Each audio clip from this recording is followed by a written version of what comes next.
Nós estamos estudando com os homens o livro A Vida que Vence, de Watchman Nee. E uma das coisas que Deus está trabalhando comigo é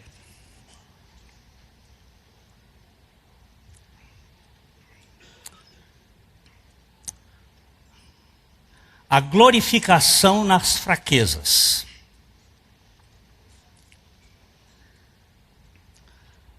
O mundo, ele vive pela glória do sucesso.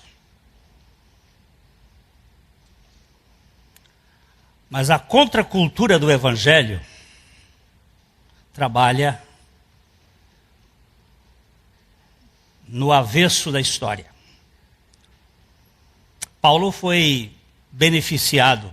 Parece-me que foi o único cara que teve a condição de chegar até o terceiro céu. Mas para que ele não se exaltasse com a grandeza das revelações, Deus providenciou um espinho na carne, um mensageiro de Satanás para lhe esbofetear, a fim de que ele não se exaltasse.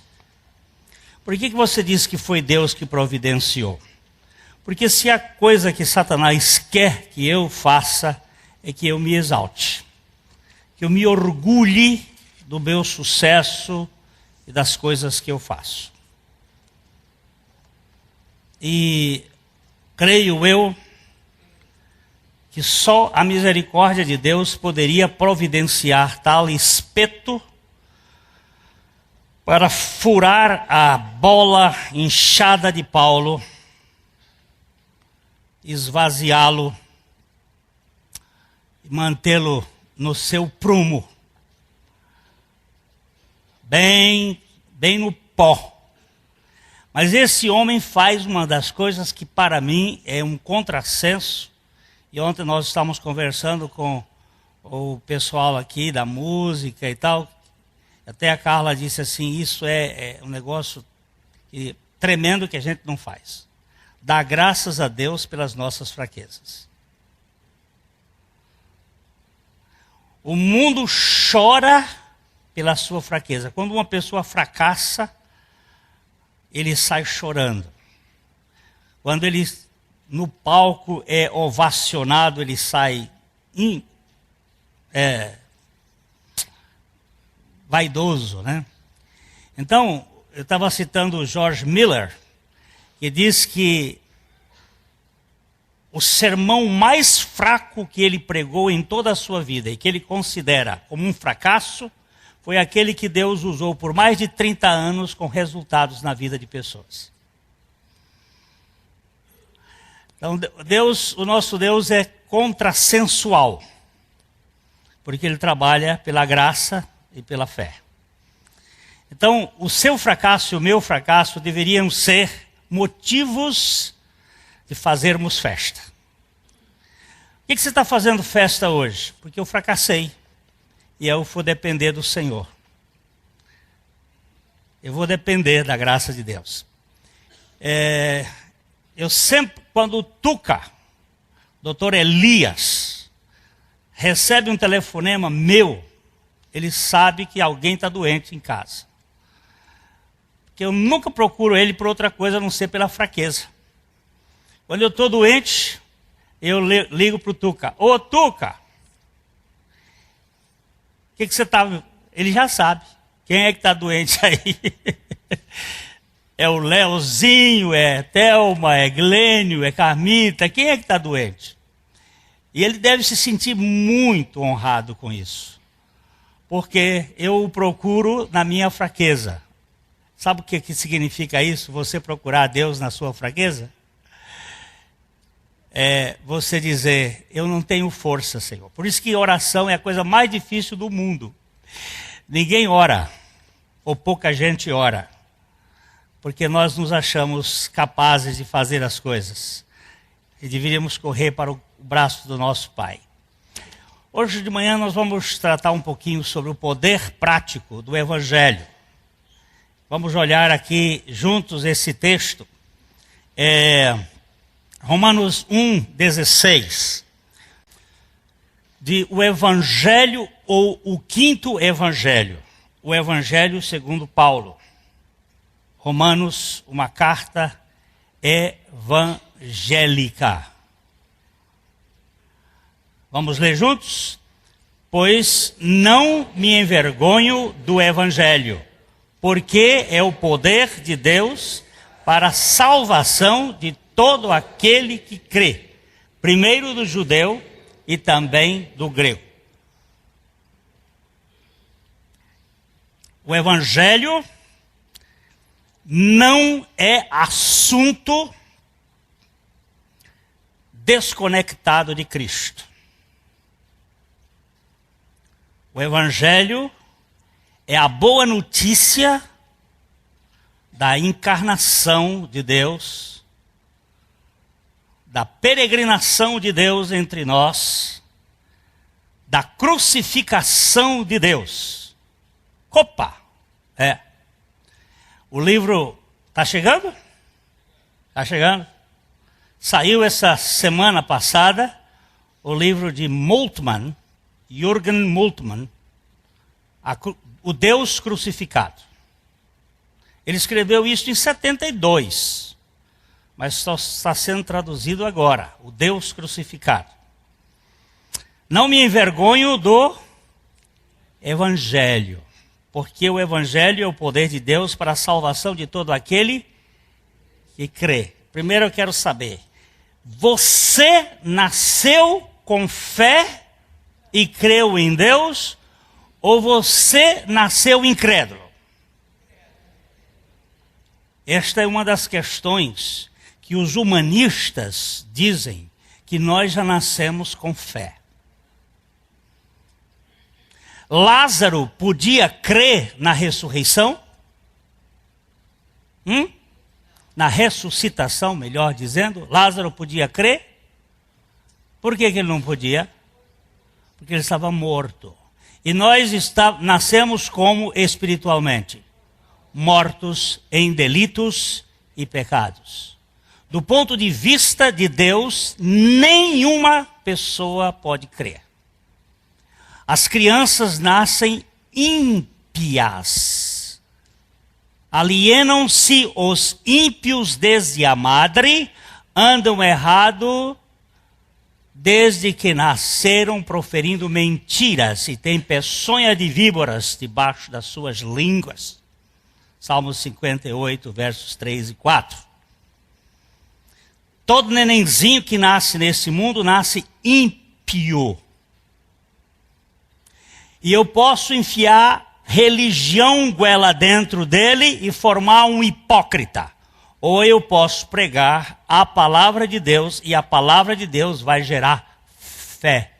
Porque a fé vem pelo ouvir e o ouvir. Olha, cuidado, porque nós temos algumas traduções que dizem o ouvir da palavra de Deus.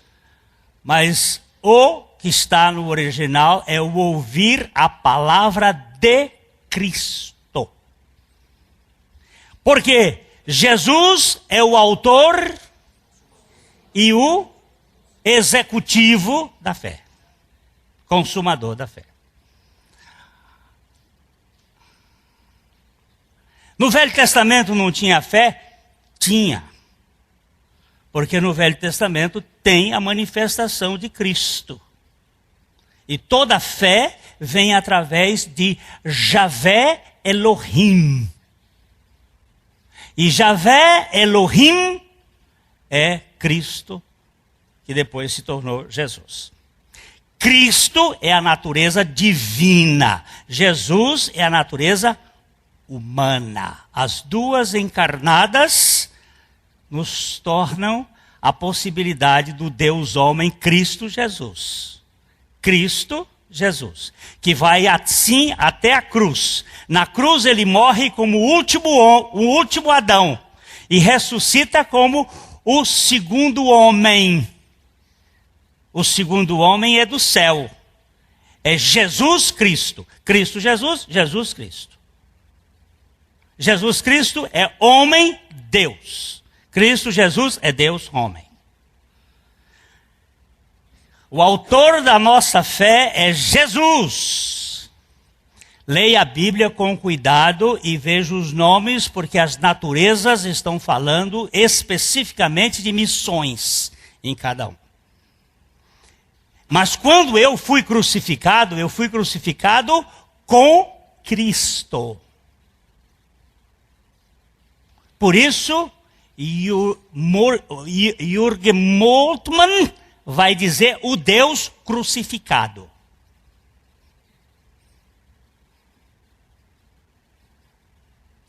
E nós precisamos entender o que a Bíblia diz.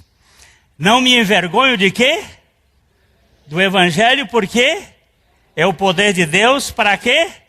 Para a salvação de todo o que crê. E quem é o que crê? É aquele que, por um milagre da graça, recebeu a palavra de Cristo. Milagre da graça.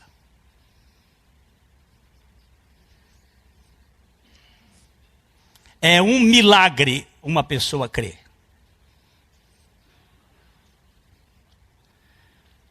Agora vamos olhar um pouquinho aqui. A vergonha cora uns e descora outros. Quem tem brio diante do vexame fica rubro ou, quem sabe, vermelho por fora e irado por dentro. Quem não tem, deixa os tímidos pálidos. Por isso, aquilo que nos envergonha é ridículo por todos os lados. O que causa vergonha é triste. A religião estimula o mérito ao máximo, enquanto desperta no íntimo a vergonha quando se pisa na bola. Aquele que não alcança a nota de aprovação na escola do êxito acaba sofrendo, envergonhado, por não poder desempenhar a contento. É triste e cansativo viver sobre a cobrança de um modelo inatingível. Como é triste ver a tristeza do religioso. Porque ele não consegue chegar naquele patamar idealizado.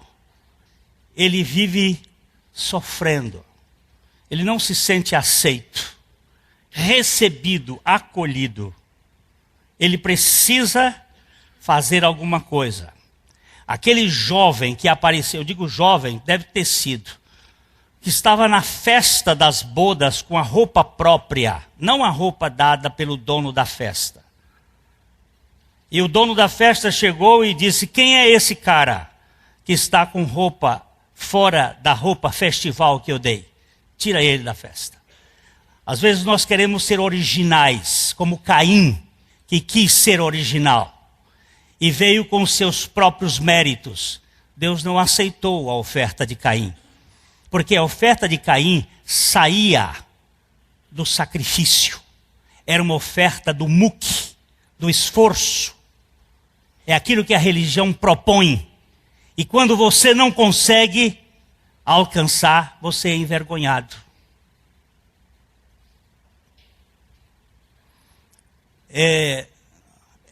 Na nossa história, no nosso costume, as mulheres, as moças que se engravidavam por um deslize ou por um lise que acontecia, elas eram excluídas da igreja. Mas os homens que mentem, ninguém vê a mentira, então eles ficam aí.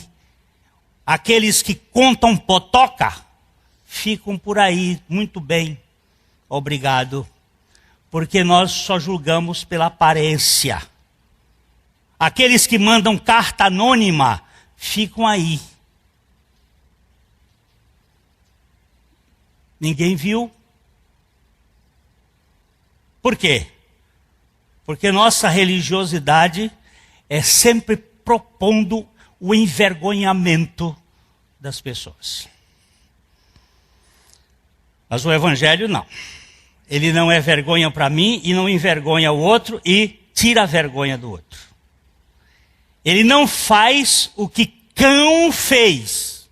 O que foi que Cão fez? Botou a vergonha do pai dele no público.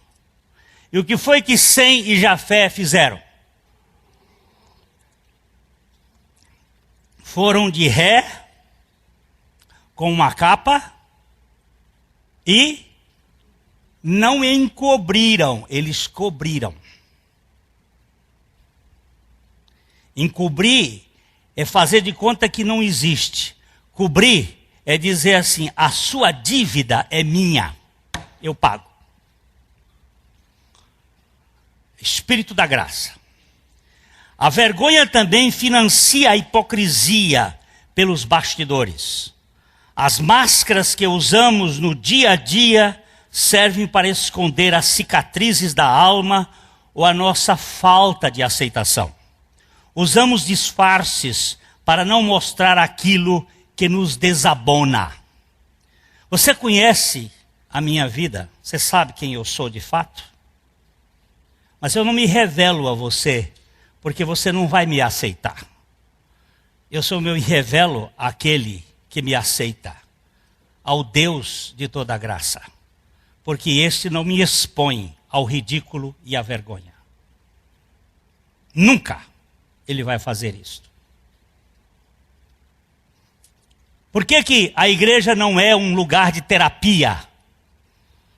Porque se vier a fraqueza aparecer, eu vou ser um dos primeiros a levar a podridão para os outros.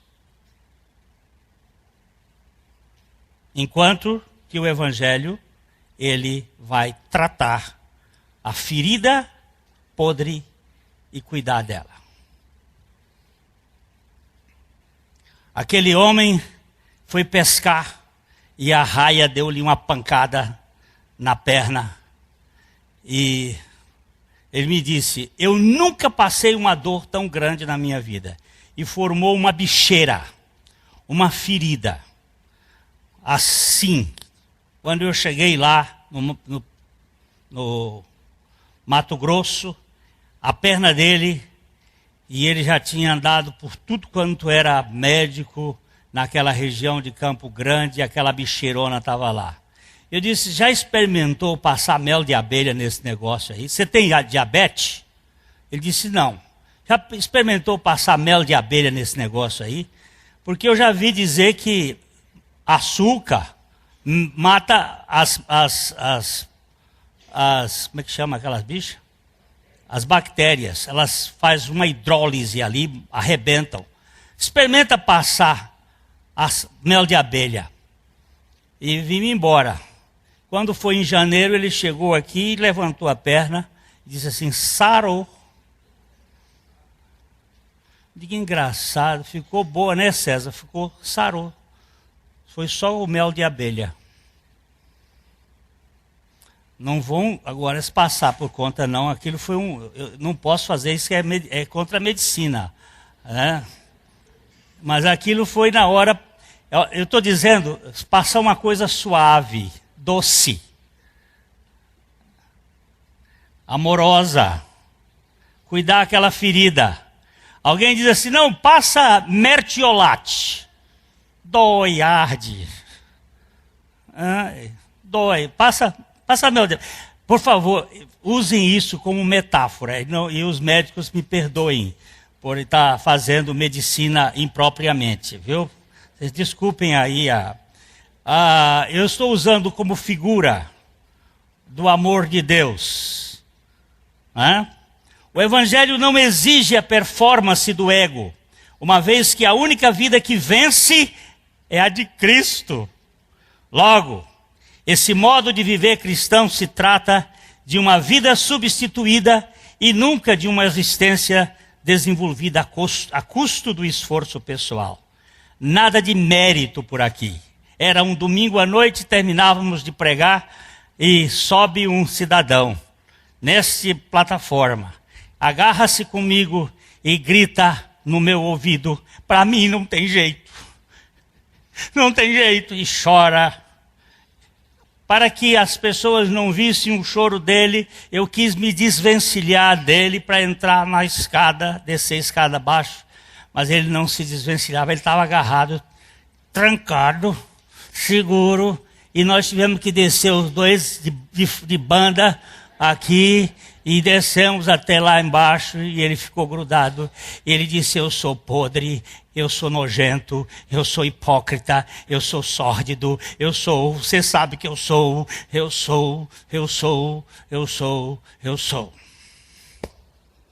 E ficamos ali dentro, abraçados por mais ou menos uns 5 minutos. Quando naquele tempo eu usava paletó, igual o Pedro, né? Usava paletó, gravata.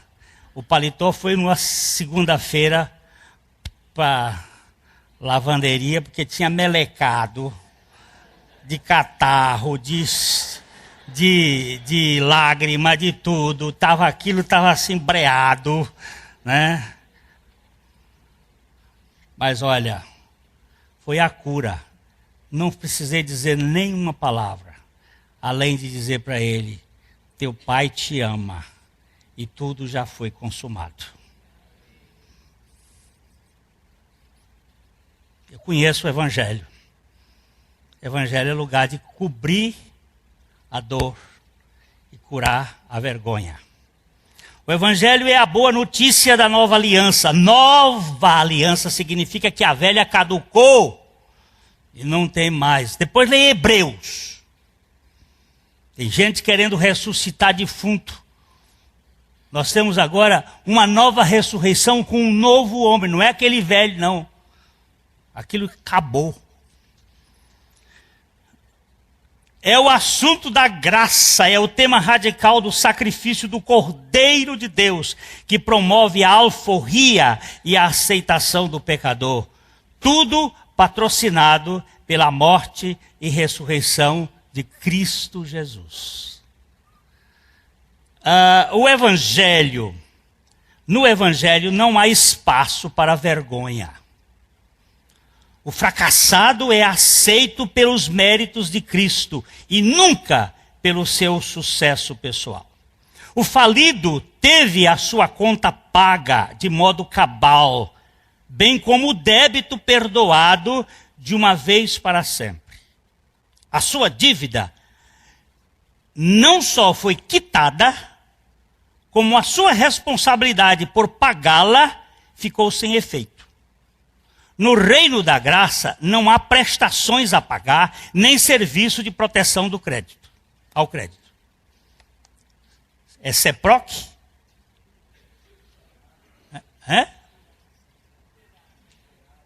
Serasa? Não tem Serasa. Peraí, deixa eu falar um negócio aqui. Não há espaço para vergonha. O fracassado é aceito pelos méritos de Cristo. O falido tem a sua conta paga e o débito perdoado.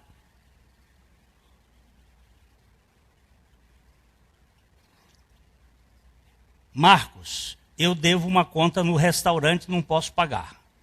Você paga a conta, mas eu fico devendo você, não é? Agora você tem que me perdoar, porque eu não posso pagar você.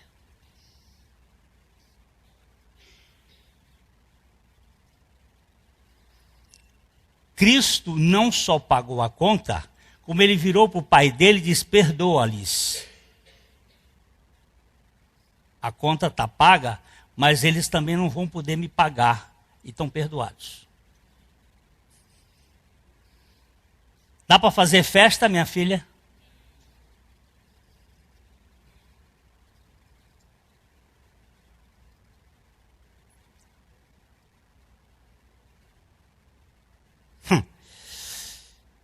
Eu fiz festa essa semana passada com uma moça. Eu não vou contar a história dela, porque eu quero que ela venha contar a história dela um dia aqui. Depois de tentar suicídio 3 vezes.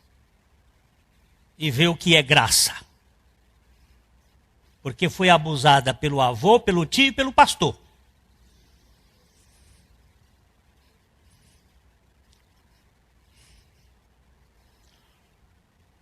O Evangelho aborda a libertação do devedor pecaminoso através da sua morte e ressurreição juntamente com Cristo. Não só Cristo morreu, mas eu também morri com Cristo.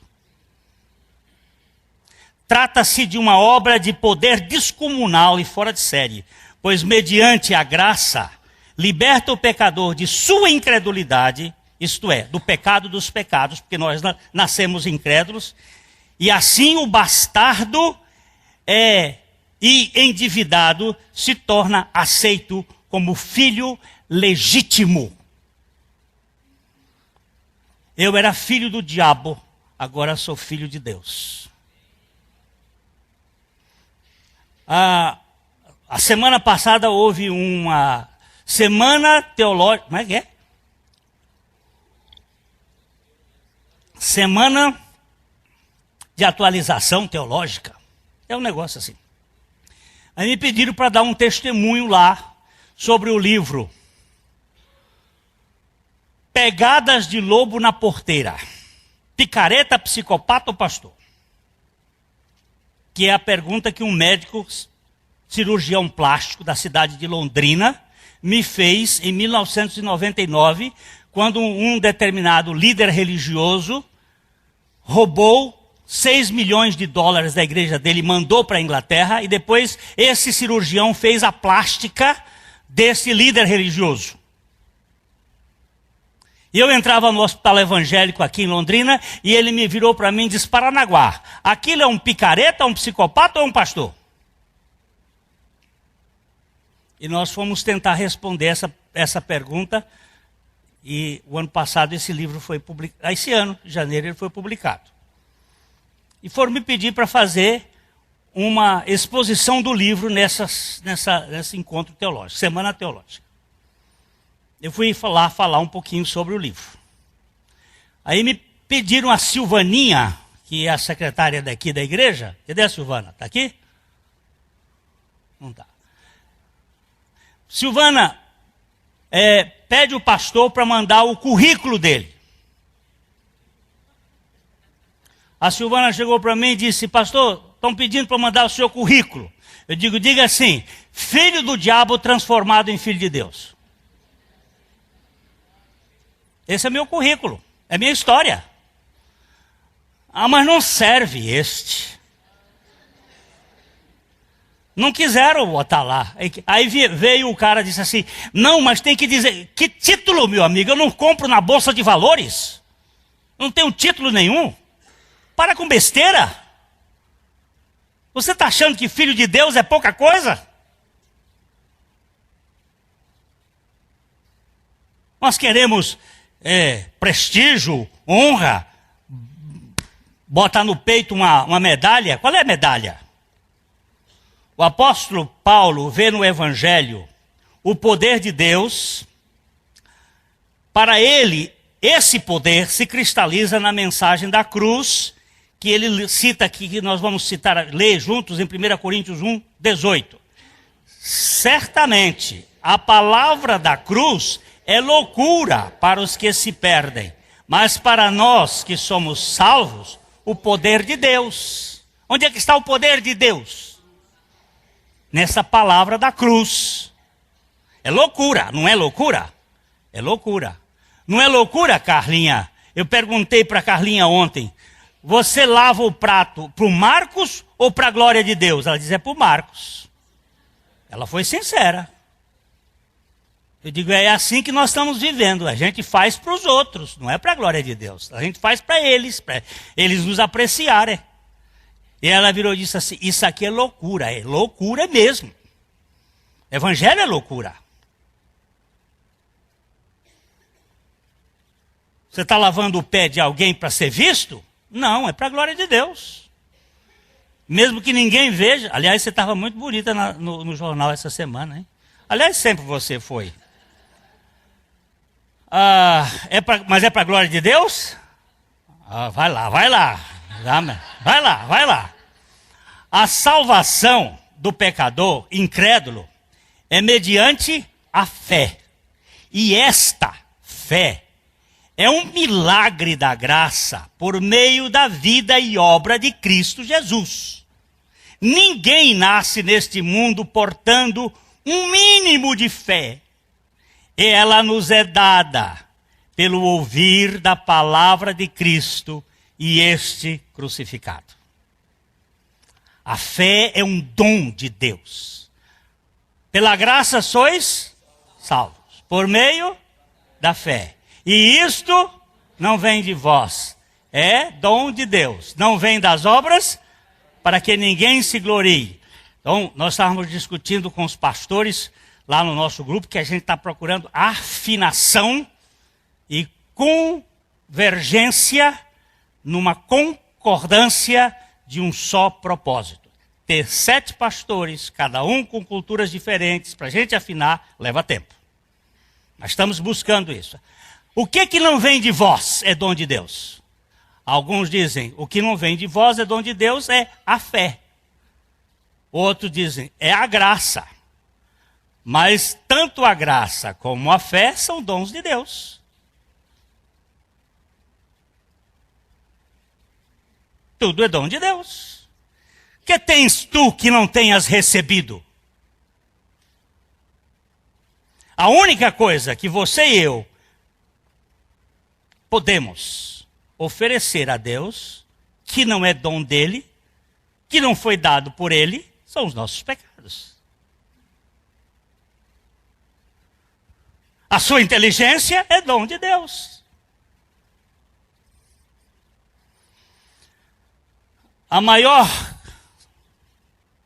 concentração de ogivas celestiais, nucleares não, celestiais, na Terra, ou o arsenal das dinamites divinas, encontra-se na obra da cruz. Nunca houve maior poder de Deus entre os homens do que o poder da renúncia de Cristo diante da encarnação e da morte. Gente, você ir para um lugar de importância e depois você descer para um lugar de ostracismo, não é fácil não. Eu já atendi político que teve na proa e depois foi para o vale e entrou em depressão. Você está aqui embaixo e aspirar lá em cima é uma coisa. Agora, você está lá em cima e descer e ficar lá no... e fazer festa quando você não tem nada, é milagre. É milagre. Aquele que teve todo o poder para criar o universo e que tinha toda a capacidade na terra para resistir àqueles que o levaram à cruz e não o fez, porque estava investido de um poder. É porque estava investido de um poder muito maior do que a preservação da sua identidade.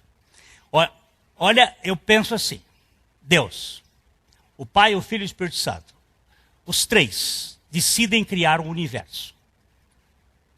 Tudo foi criado pelo poder da sua palavra. E disse, e as coisas apareceram. Para conceitos teológicos nossos, nós dizemos que Deus é onipotente. Tem todo o poder. Agora, este Deus onipotente decide virar criatura. Então ele se encolheu. A Bíblia chama isso de kenosis, esvaziamento. Ele se encolheu, até entrar num óvulo de uma mulher. Ficou microscópico, invisível, a olho nu. Ali ele cresce durante 9 meses na dependência de uma mulher.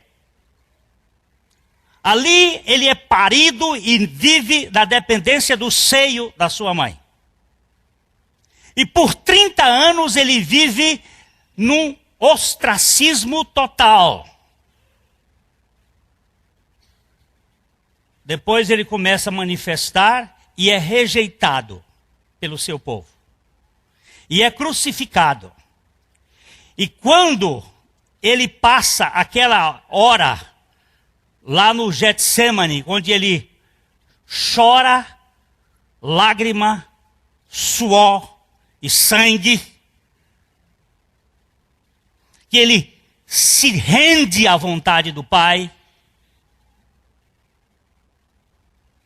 e vai ser humilhado, porque antes ele se humilhou, agora ele vai ser humilhado. Uma coisa é você se humilhar, outra coisa é você ser humilhado. E quando ele foi humilhado, ele cuspiram na cara, ele esbofetearam, ele bateram com uma vara na cabeça, ele puseram uma coroa de espinho. Este Deus Todo-Poderoso, contido dentro de um homem e submisso à vontade do Pai, você quer dizer que existe mais poder do que isto? Um menino de 7 anos de idade, depois de me ver falar isto lá em Campina Grande, ele virou e disse assim: se fosse comigo eu estourava o crânio deles tudinho. O menino de 7 anos entendeu que era uma coisa impossível. Se fosse comigo, eu estourava eles. Eu digo, é por isso que você não pode ser Deus. Nem você, nem eu. Temos que ser esvaziados. Meu Deus, que poder é este? Eu considero quem é onipotente e tem todo o poder para vencer os seus inimigos, bem mais fracos, e se deixa ser vencido por esses adversários, tem que ser movido por um poder maior e muito maior do que todo o poder da criação e preservação da sua imagem divina. É um poder extraordinário. É um poder. O poder da cruz, para mim, é o poder. É o poder. O Deus Criador do mundo, quando se deixou ser crucificado pela criatura imunda e presunçosa, foi muito mais poderoso, ou melhor dizendo, exerceu muito mais do seu poder na redenção do pecador do que em seu processo criacionista do universo. O onipotente passivo sobre a cruz é o máximo da revelação de Deus aos homens. Eu, quando paro um pouquinho para olhar o Cristo crucificado, me assusta. O poder da renúncia divina ou da submissão de Cristo diante da morte, sim, e de uma morte vil e cruel como a da cruz, é muito superior a todo o poder que ele exerceu no momento da criação do cosmos. A obra de Cristo crucificado é extremamente gloriosa e mais extraordinária do que tudo o que se pode imaginar deste mundo. Nenhum poder pode ser maior do que aquele exercido por Deus ao ser humilhado para salvar o indigno pecador, acionado e determinado por um amor incondicional. Eu não te quero, Jesus, eu não te quero, mas eu te quero. Mas eu não te quero, mas eu te quero. Eu te detesto, mas eu te amo. Ele não está brincando disso, não. No casamento que nós participamos agora lá na Turquia, um homem que estava no auditório chegou para mim e disse assim: eu sou ateu, mas fiquei impressionado com o que você acabou de dizer aqui do amor. Eu digo, a primeira coisa que eu quero dizer é que é mentira que você é ateu. Eu só quero dizer que você quer tomar o lugar de Deus na sua vida. Mas Deus te ama loucamente. Você quer se autodirigir, mas Deus te ama. Ele segurou minha mão por algum tempo e depois afrouxou a mão e saiu. Deixa Deus trabalhar nele. Foi por isso que o apóstolo Paulo considerou a obra da cruz como sendo o poder de Deus por excelência. Embora os gregos, em sua sabedoria, a considerem uma loucura, e os judeus, em busca de sinais e espetáculos, a vejam como um escândalo. Loucura e escândalo. Doidura e tropeço. Mas é o poder de Deus. Contudo, esta loucura total de nossa teomania e esse tropeço incoerente por causa de nosso esnobismo religioso é, na verdade, a maior fortaleza divina aqui na terra. Vamos ler juntos 1 Coríntios 1, 25. Porque a loucura de Deus é mais sábia do que os homens, e a fraqueza de Deus é mais forte do que os homens. O Francisco era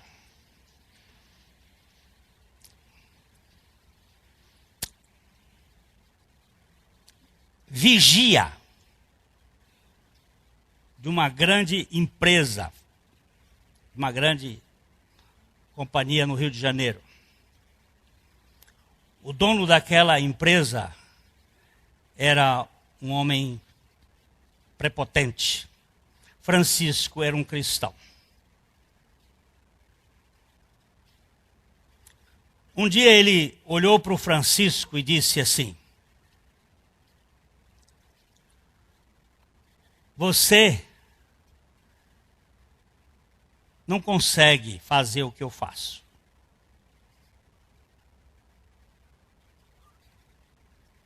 Você é um semi-alfabetizado. Mas eu vejo que você faz algumas coisas que eu não tenho capacidade de fazer. O que faz de você ser essa pessoa que encanta as pessoas desta fábrica? Ele disse: doutor, eu não tenho nada, mas eu tenho tudo. Eu não sou ninguém, mas o Todo-Poderoso vive em mim. Ele disse: Francisco, eu queria conhecer um pouco disso. Ele disse: vai comer lá em casa. E o doutor foi lá no barraco dele.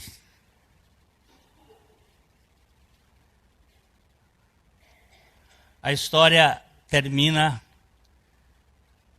o doutor dizendo: Francisco, o poder que está em você é muito maior do que todo o poder que eu já vi em todo esse mundo. Ele disse: é verdade, doutor, porque o poder que está em mim é o poder da ressurreição.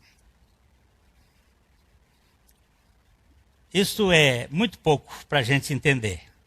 Mas algumas pessoas vão entender, outros não. Outros não vão entender nunca. Eles vão ficar na sua arrogância. Mas uns vão entender.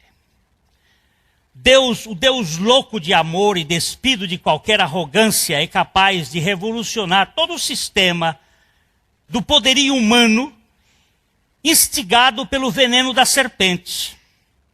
A fraqueza da cruz revela o extraordinário poder do quebrantamento da soberba pecaminosa. A humildade do cordeiro deixa por terra a altivez do dragão.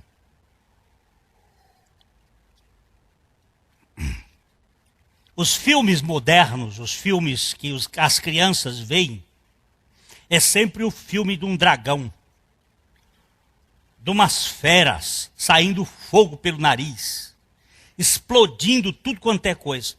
Eu nunca vi um filme de um cordeiro, a não ser os filmes que são feitos pelo As Crônicas de Nárnia ou O Senhor dos Anéis.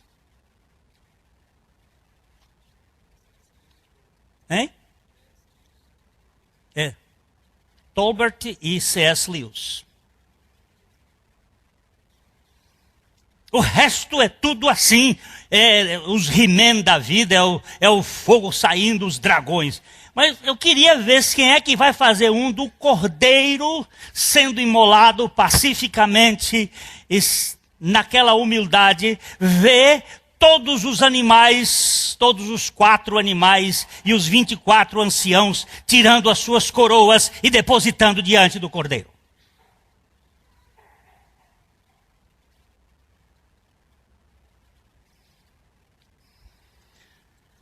Nada pode ser mais poderoso neste mundo de ostentações humanas do que a astenia. A astenia é fraqueza divina. A fragilidade de Deus entre nós é a exuberância do seu poder. Pois nessa debilidade ele revela o seu amor infinito e incondicional. Aquele homenzinho inexpressivo, que nenhum dos poderosos deste mundo quis estar com ele. Mas bastava uma viúva tocar nele, uma mulher doente, e saía a virtude dele. Ou quando ele punha a mão, alguma coisa acontecia. Mas ele ia dizendo assim, não conte para ninguém, não vá para o monte, não faça propaganda. Entendeu? Quando você vê uma pessoa fazendo propaganda do que faz, tem alguma coisa errada. Vem para cá e assina seu nome aqui na lista, e dá 50, dá 100 reais, e vou levar o seu nome lá para cima do monte. Viu? Pode saber que isso aí é forças de Grayskull. E a feiticeira está no meio, viu? Porque no reino de Deus ele fazia, ainda dizia assim, não conte, não conte. O Cristo aparentemente fracassado na cruz era infinitamente mais forte do que qualquer Apolo no panteão, além do que o escândalo da crucificação ultrapassa em sabedoria a galeria dos conhecimentos de todos os filósofos em todos os tempos. Nessa cena dantesca de horror inconcebível e fraqueza invisível, reside uma sabedoria ímpar e um poder inigualável, que transforma, pela graça suficiente do Cordeiro, o incrédulo, indigno e ímpio pecador em filho legítimo de Abba. Filho amado do papai. A mensagem de Paulo se resume nestas palavras de 1 Coríntios 2:2. Porque decidi nada saber entre vós, senão a Jesus Cristo e este crucificado. Por que esta decisão tão absurda? Por que fazer um doutorado num tema insignificante perante a academia do saber global? Por quê? Para o apóstolo das contradições, o verdadeiro saber é a suficiência, e a suficiência do poder se encontram na via crucis. Aí a sabedoria das palavras se evapora na vacuidade dos termos e na imprecisão dos significados. Veja o que Paulo diz em 1 Coríntios 2:1. Eu, irmãos, quando fui ter convosco, anunciando-vos o testemunho de Deus, não o fiz com ostentação de linguagem ou de sabedoria. A cruz fala por si só. É o discurso dos discursos. E Paulo tinha muito que falar. Se era um homem que era sábio, era Paulo. Mas ele disse, olha, considerei tudo como esterco por causa da sublimidade de Cristo Jesus. E desse assunto, dessa loucura, dessa coisa absurda. Nós estávamos reunidos com os pastores essa semana aqui, quando o pastor Paulo Bornelli, passando aqui na cidade, quis dar um abraço em nós. E aí a Silvaninha interrompeu a reunião e disse, o Paulo não quis, mas eu vou dar um abraço. Aí ele veio eu disse, nós estamos aqui tentando afinar nossa visão. A visão desta igreja é conhecer a Cristo crucificado e fazê-lo conhecido em todo lugar por meio da graça. Nós estamos sempre batendo nisto, vivendo para a glória de Deus, para a unidade do corpo de Cristo, para a edificação dos irmãos, para a salvação dos perdidos e para o servir à sociedade. Fiz uma proposta para uns jovens ontem aqui, de nós criarmos talvez um serviço de atendimento ao bêbado. O que é isto? Os caras vão para as festas e chega lá, bebem um pouco mais e não tem um motorista para trazer. Quantos acidentes são provocados todos os dias nesse país porque a pessoa está mais embriagada e nós estamos dormindo nesta hora, nas madrugadas. Por que não oferecermos um serviço para ajudar os bêbados? Vamos lá, o mundo está fazendo isto.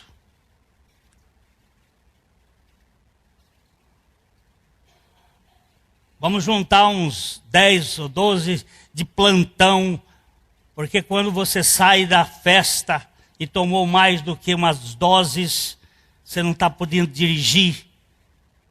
Eu estou lá na minha casa dormindo, você também. Os meninos no dia da festa da metamorfose vão lá para a metamorfose e trazem os bêbados, botam no carro, deixam as motos dele lá, trazem, levam para casa. Eles estão fazendo isso já.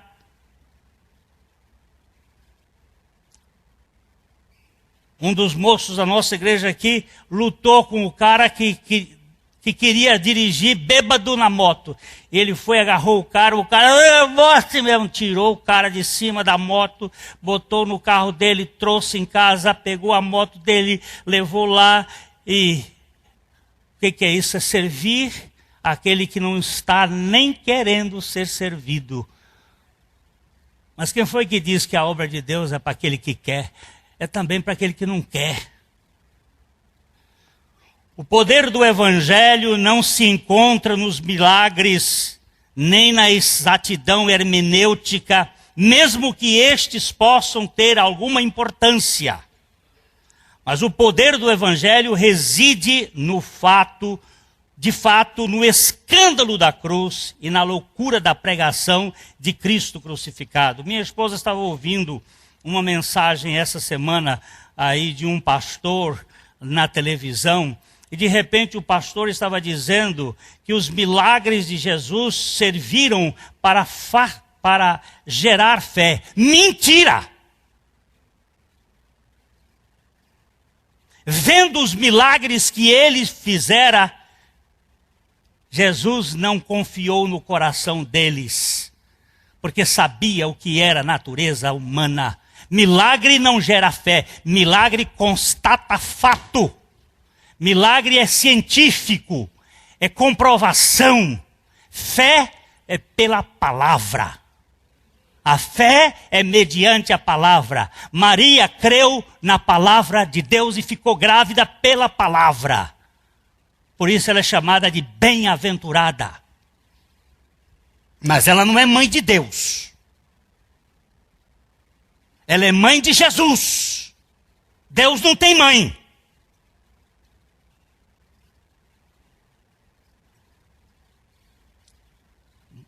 As duas naturezas se incorporaram numa só pessoa. Mas Deus não tem mãe.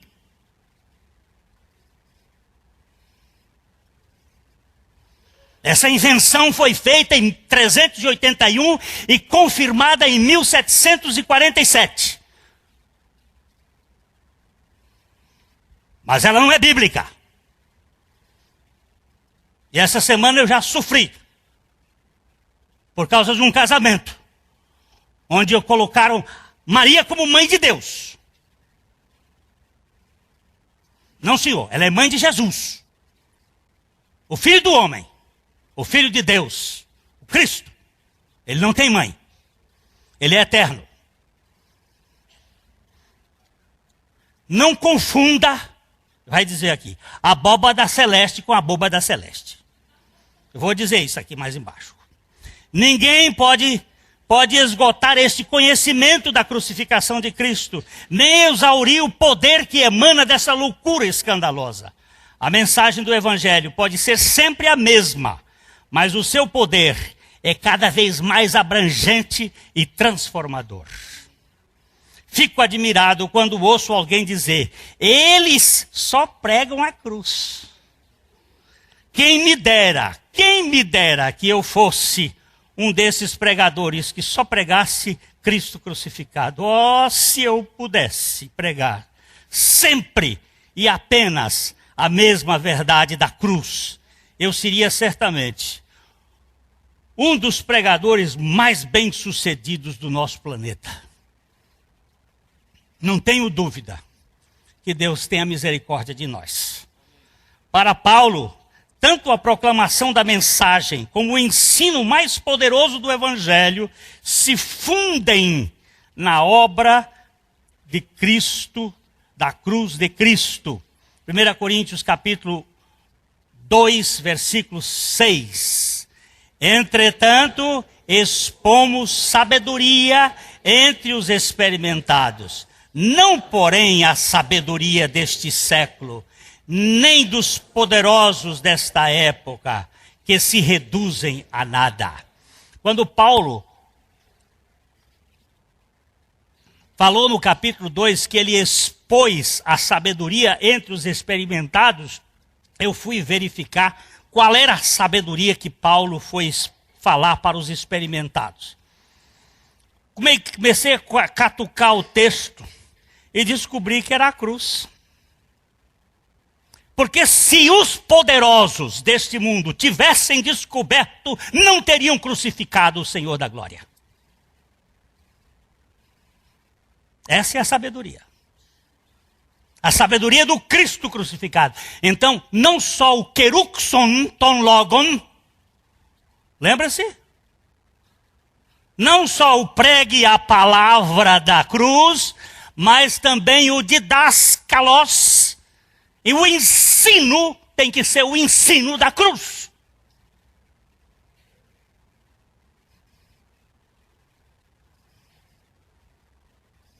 Quando é que você vai exaurir o poder da cruz?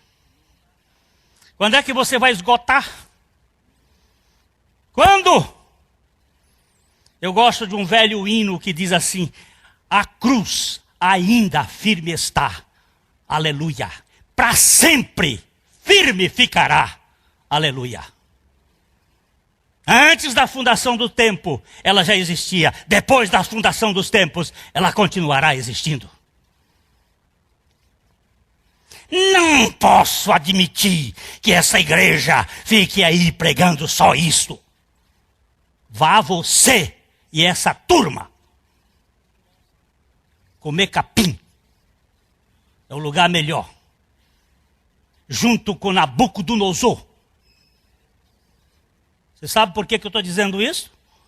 Porque Nabucodonosor, quando resolveu querer ser Deus, foi comer capim.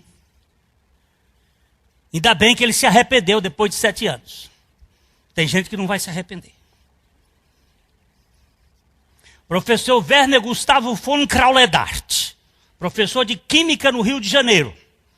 Quando um aluno fazia qualquer coisa na sala que ele percebia que não estava prestando atenção, ele dizia assim: o trinco está aberto e o campo verdeja.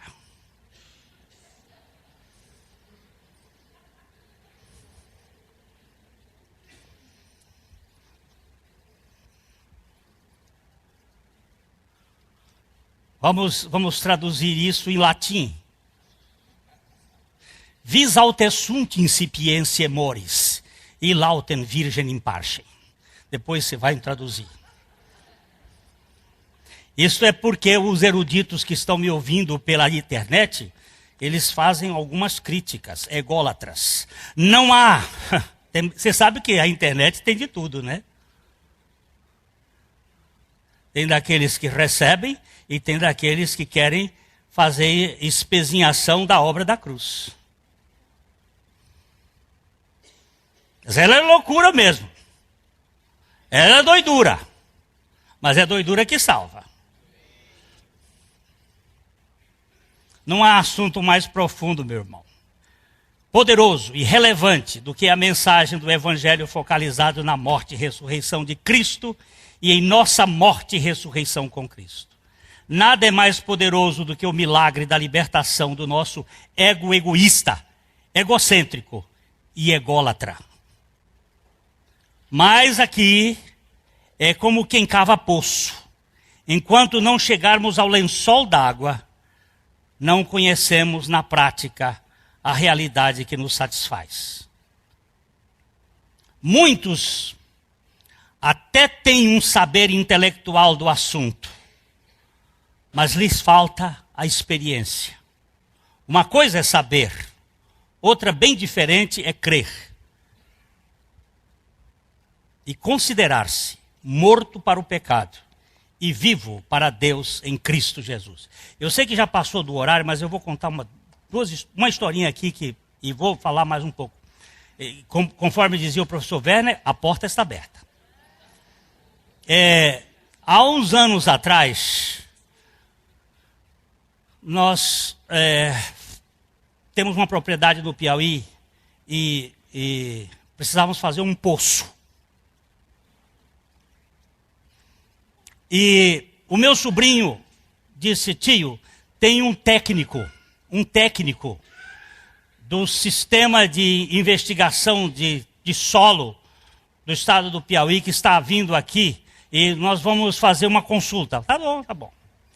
O senhor foi lá, examinou o terreno e disse assim: olha, o terreno onde vocês devem fazer o poço é aqui. Uma semana depois aparece um irmão da igreja Assembleia de Deus, de uma cidade que fica ali próximo do Piauí, dizendo o seguinte: eu tive um sonho e que o pastor queria fazer um poço. Eu tenho poderes de radioestesia, eu já loquei vários poços aqui e eu queria oferecer para achar o lugar do poço do pastor.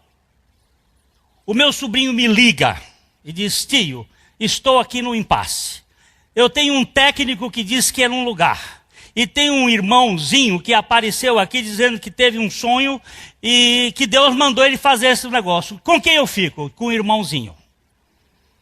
Ele não sabia, ele não me conhecia, ele morava lá em Avelino Lopes, nunca viu falar de mim. Esse sonho deve ter alguma coisa.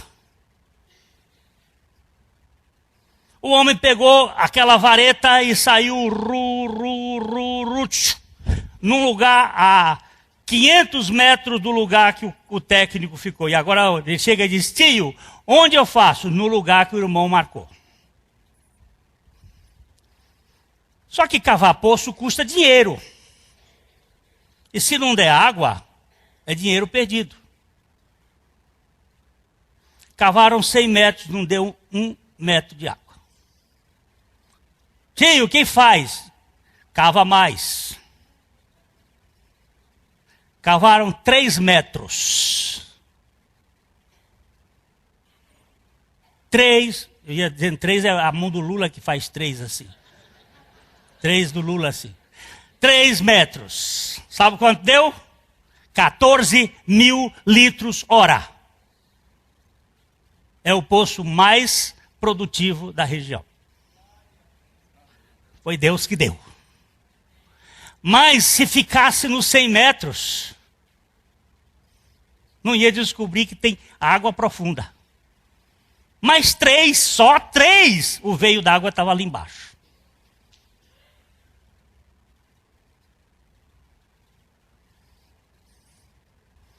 A gente precisa cavar um pouquinho mais para encontrar a suficiência de Cristo, viu, querido?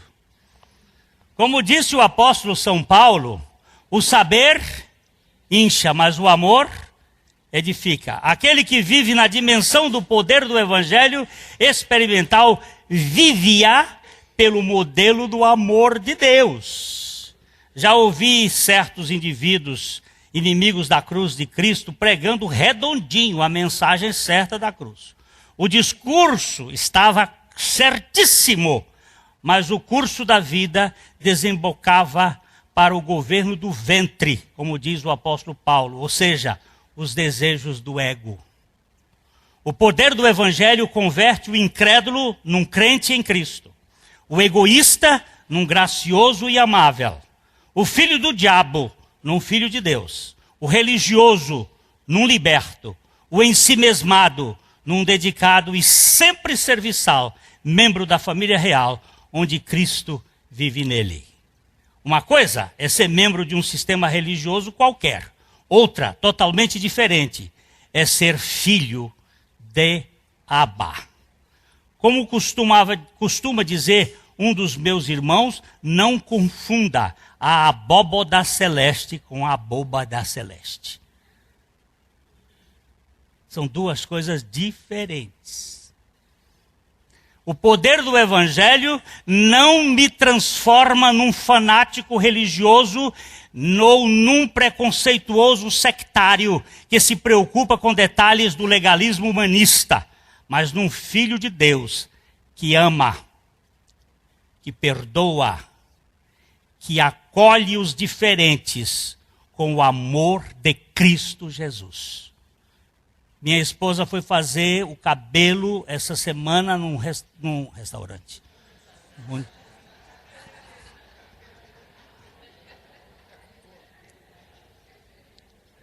Estou com fome, Pedro, estou com fome. Num cabeleireiro. O cabeleireiro, ele frequentou aqui a nossa igreja. E ele chegou um dia bêbado. E nós o acolhemos. E beijamos, como se beija qualquer um que Deus mandou saudar com o ósculo santo. E ele falou para ela assim: eu fui acolhido naquela comunidade. Eu fui aceito.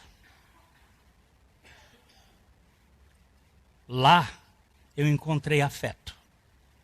Eu sei que às vezes aqui na nossa igreja nós somos criticados por sermos frios.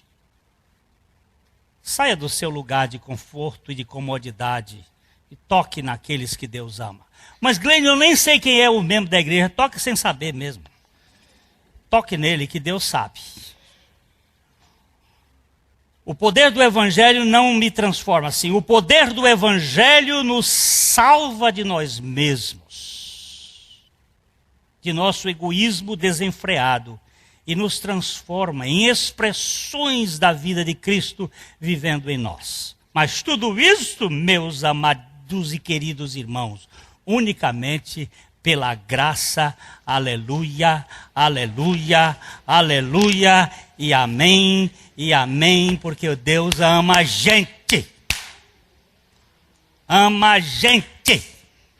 Ama a gente fedida, ama a gente suja, ama a gente de todo jeito.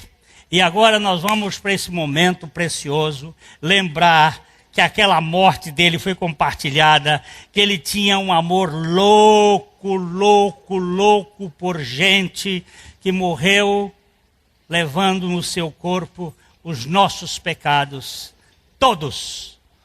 Não é, Lucimar?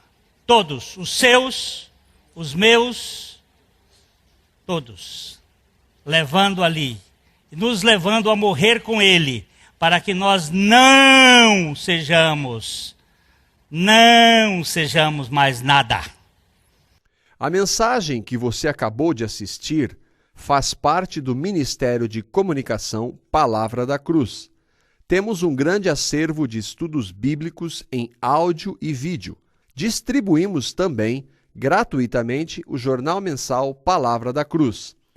Entre em contato conosco pelo fone fax 0 operadora 43 3322 3037 ou pelo e-mail com@palavradacruz.com.br. Visite-nos também pelo site www.palavradacruz.com.br. Graça e paz.